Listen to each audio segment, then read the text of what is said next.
O Consolador que enviei já confirmou e esclareceu os meus ensinamentos. E também trouxe outras verdades do reino de Deus. O roteiro está dado e você o conhece. Então faça o que tem que fazer. Quando sua hora já estava se aproximando, Jesus, antes da festa da Páscoa judaica, reuniu-se com seus discípulos para a realização da chamada Última Ceia. Na ocasião, Jesus pronunciou o sermão do cenáculo, que era a sala em que se comia ceia ou jantar. Nesse sermão, ele anunciou aos discípulos a sua partida e o martírio que deveria sofrer, para que se cumprisse a lei das Escrituras. Falou-lhes, também, da traição de Judas. E, especialmente, notando o temor de seus discípulos, os convocou a ter fé e perseverança na missão que lhes cabia. E ainda anunciou a vinda futura do Consolador. Um dos momentos mais significativos da Última Ceia foi, sem dúvida, o lava-pés. Vejamos a narração contida no Evangelho de João. Chega, então, a Simão Pedro, que lhe diz: Senhor, tu, lavar-me os pés. Respondeu-lhe Jesus: O que faço, não compreendes agora, mas o compreenderás mais tarde. Pedro disse-lhe: Jamais me lavarás os pés. Jesus respondeu-lhe: Se eu não te lavar, não terás parte comigo. Simão Pedro lhe disse: Senhor, não apenas meus pés, mas também as mãos e a cabeça. Jesus lhe disse: Quem se banhou não tem necessidade de se lavar, porque está inteiramente puro. Vós também estáis puro, mas não todos. Ele sabia, com efeito, quem o entregaria. Por isso, disse: Nem todos estáis puros.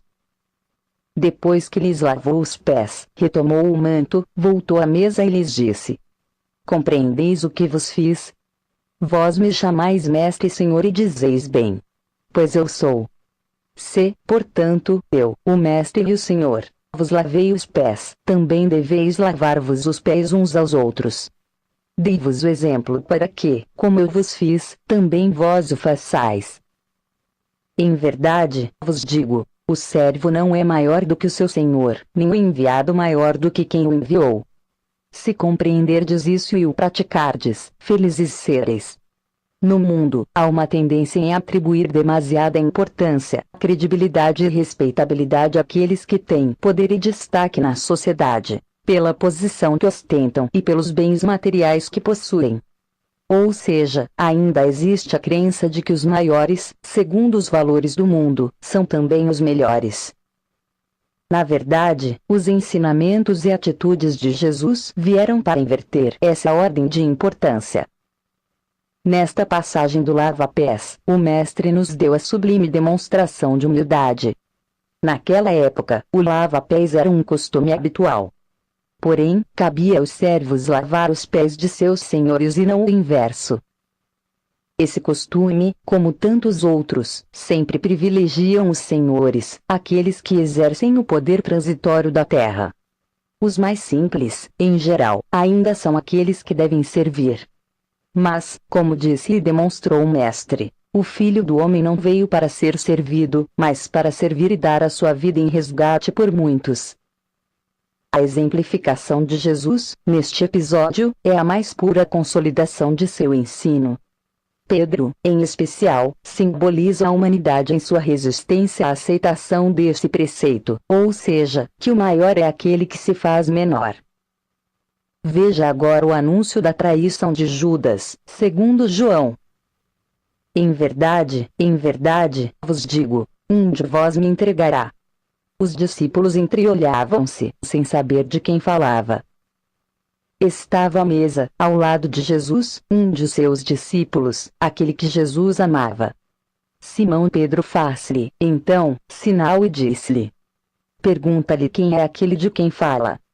Ele, então, reclinando-se sobre o peito de Jesus, disse-lhe: Quem é, Senhor? Responde Jesus: É aquele a quem eu der o pão que umedecerei no molho. Tendo umedecido o pão, ele o toma e dá a Judas, filho de Simão Iscariotes. Depois do pão, entrou nele Satanás. Jesus lhe diz: Faze depressa o que estás fazendo. Nenhum dos que estavam à mesa compreendeu por que lhe dissera isso. Como era Judas quem guardava a bolsa comum, alguns pensavam que Jesus lhe dissera: compra o necessário para a festa, ou que desse algo aos pobres. Tomando, então, o pedaço de pão, Judas saiu imediatamente. Era noite. Entre os judeus, era dominante a crença de que o Messias seria um líder guerreiro, um libertador político. Enfim, alguém que usaria força para acabar com a dominação romana e estabelecer a glória do povo de Israel. Judas, da mesma forma, mantinha essa esperança. Assim, podemos afirmar que ele não compreendeu a verdadeira essência da missão de Jesus. Embora ele amasse o Mestre, se deixou levar pela cobiça e pelo desejo de poder. E, também, por invigilância, foi influenciado pela espiritualidade inferior. É relevante notar que Jesus estava ciente das intenções de Judas.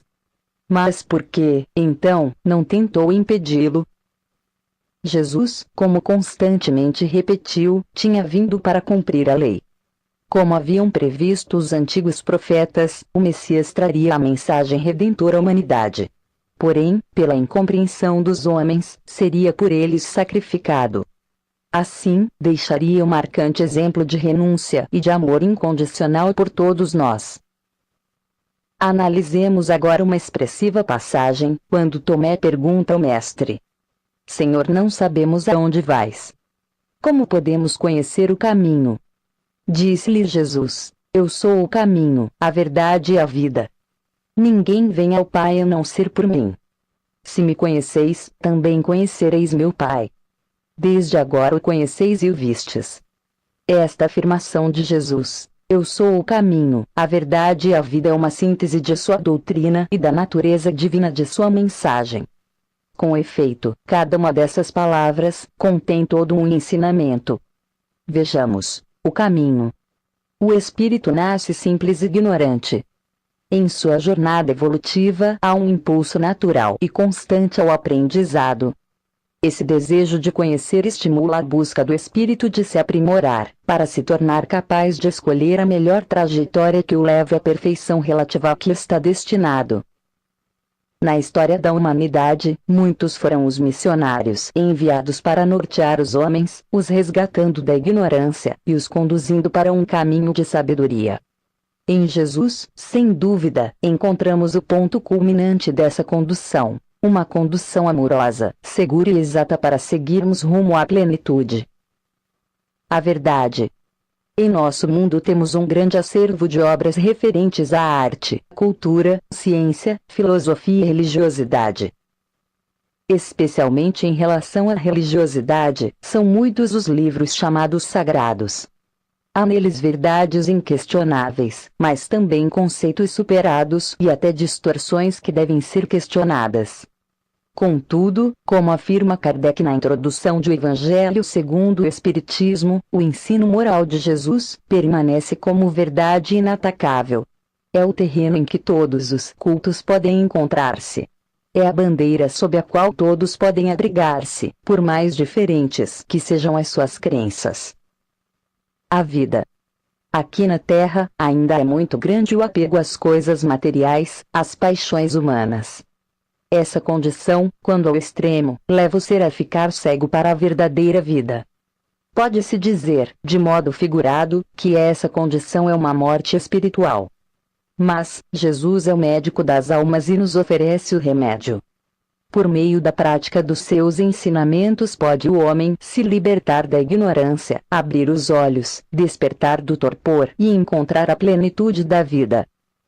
No Sermão do Cenáculo, Jesus fez muitas revelações que nem todos estavam preparados para ouvir. Mas, ao mesmo tempo, trouxe lições sublimes de perseverança, de fé e, especialmente, do amor incondicional. O amor por Jesus se traduz pela nossa perseverança em vivenciar os seus ensinamentos. Ou seja, guardando e praticando a sua palavra, que representa a lei divina. Agora, reflita e comente a afirmação de Jesus: Eu sou o caminho, a verdade e a vida. No Sermão do Cenáculo, Jesus prometeu aos seus discípulos a vinda do Consolador. Vejam como, no relato de João. Se me amais, observareis meus mandamentos. E rogarei ao Pai e ele vos dará outro Paráclito, para que convosco permaneça para sempre. O Espírito da verdade, que o mundo não pode acolher porque não o vê, nem o conhece. Vós o conheceis, porque permanece convosco. Não vos deixarei órfãos. Eu virei a vós. Mas o Paráclito, o Espírito Santo que o Pai enviará em meu nome, vos ensinará tudo e vos recordará tudo o que vos disse. No entanto, eu vos digo a verdade, é de vosso interesse que eu parta, pois, se eu não for, o Paráclito não virá a vós. Mas se for, o enviarei a vós. Quando vier o Espírito da verdade, ele vos guiará na verdade plena. Pois não falará de si mesmo, mas dirá tudo o que tiver ouvido e vos anunciará as coisas futuras. Refletindo sobre a promessa de Jesus, podemos indagar: por que o Mestre anunciou que o Consolador não poderia ser acolhido naquele momento? Como bem sabemos, a humanidade passa por diferentes fases. Assim, figuradamente falando, começou na sua infância e caminha até atingir a sua maturidade. Essa maturidade será alcançada quando os homens aplicarem sua capacidade intelectual, observando todos os princípios da moral ensinada pelo Cristo. No processo evolutivo vale um princípio. Todo novo conhecimento exige uma base anterior que o fundamente, e certa receptividade para que haja aceitação. Quando, então, observamos essa evolução, veremos que Moisés trouxe a primeira revelação. Depois houve um grande avanço até que chegasse o momento propício para o advento do Cristo, que trouxe a segunda revelação. Jesus trouxe muitos ensinamentos, mas muitas explicações ficariam para um momento futuro. Por isso ele disse: tenho ainda muito que vos dizer, mas não podeis agora suportar. Apenas no futuro seriam ensinadas todas as coisas e recordado tudo o que Jesus havia dito. Mas por que recordar tudo o que ele já havia dito?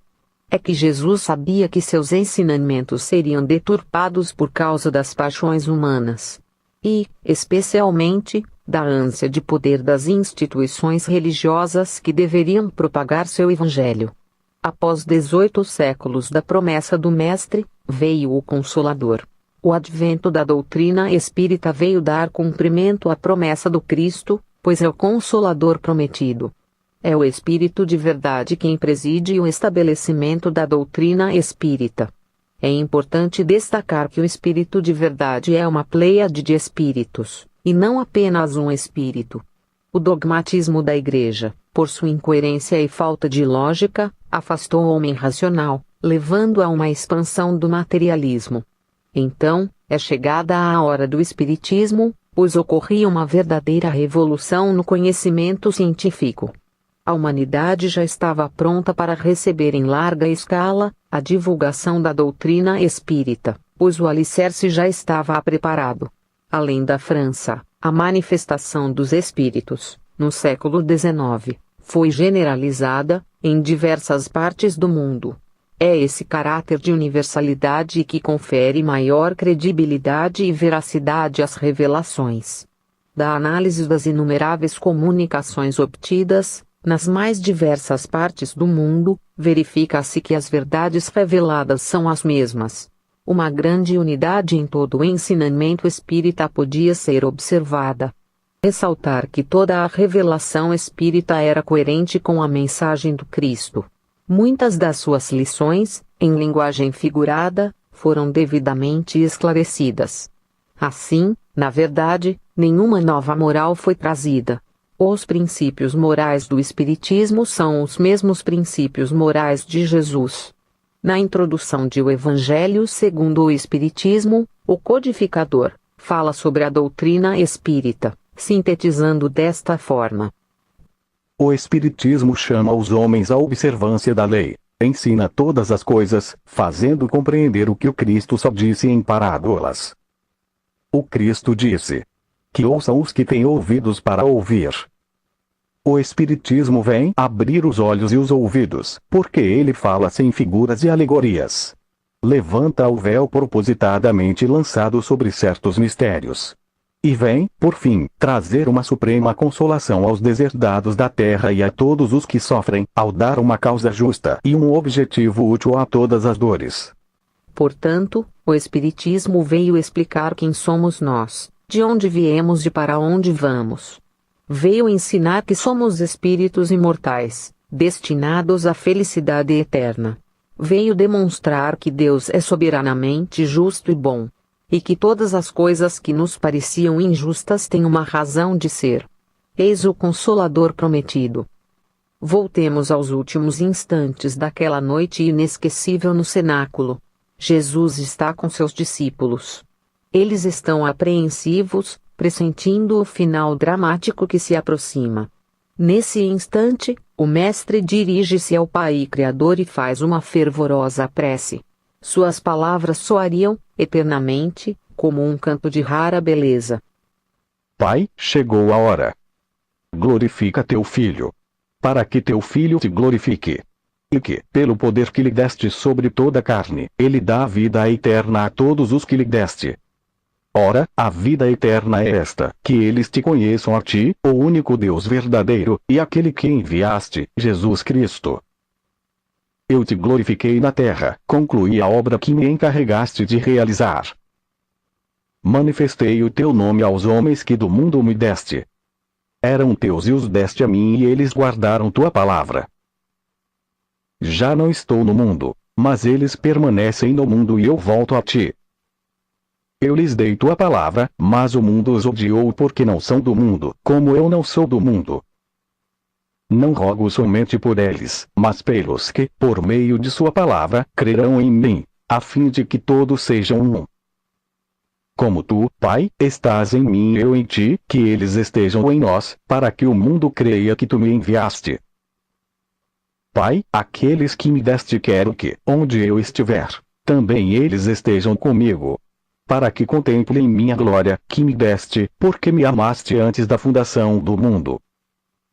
Eu lhes dei a conhecer o teu nome e lhes darei a conhecê-lo a fim de que o amor com que me amaste, esteja neles e eu neles. O Cristo havia cumprido integralmente sua missão. Todos os seus atos representam a mais pura virtude. Não houve hesitações. Não houve dúvidas. Não houve palavras desperdiçadas. Não houve ocasiões perdidas para exemplificar o amor maior. Todos os seus passos refletem o compromisso absoluto com sua missão. Todos os seus ensinamentos representam a perfeita moral. Todo o seu testemunho reflete a lei divina. Jesus é nosso Mestre maior. Um dia, toda a humanidade o ouvirá, e, então, todos seremos como um. Quando todos reconhecerem, no Evangelho de Jesus, o roteiro certo para a evolução, então todos nós seremos um. Seremos movidos apenas pela lei do amor. O mal será erradicado da terra. Todos nós seremos um e poderemos, nesse grande dia, com a humanidade renovada, ouvir juntos a voz do sublime pastor. Agora reflita e responda. O que podemos fazer para divulgar ainda mais o Evangelho de Jesus, para que, um dia, todos nós sejamos um?